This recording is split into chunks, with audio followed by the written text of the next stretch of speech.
Pemirsa, puluhan kepala sekolah di Karangasem mengajukan usulan untuk pengunduran diri dari jabatannya ke Dinas Pendidikan Pemuda Olahraga Disdikpora Karangasem.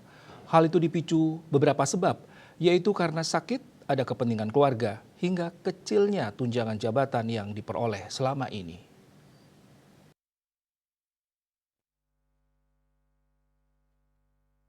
Kepala Disdikpora Karangasem Iwayan Sutrisno mengatakan Kepsek yang mengusulkan pengunduran diri yakni dari sekolah dasar dan sekolah menengah pertama tersebar di sejumlah kecamatan.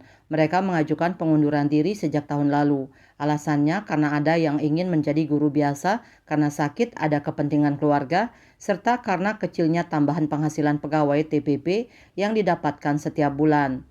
Sutrisno mengatakan TPP yang didapatkan Kepsek tahun 2023 hanya beda sedikit dengan tenaga pengajar yang lain, sekitar Rp100.000 sampai Rp150.000. Kepsek mendapat sekitar Rp800.000 per bulan, sedangkan pengajar biasa yang golongannya sama mendapat tunjangan sekitar Rp650.000.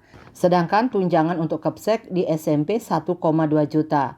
Pemerintah berusaha akan meningkatkan tunjangan Kepsek di 2024 agar kepala sekolah semakin bersemangat, di mana anggaran penambahan penghasilan Kepsek ditambah 2,6 miliar di tahun 2024 mendatang.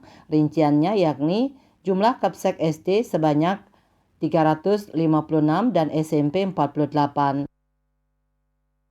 Eka Parananda, Bali Pos.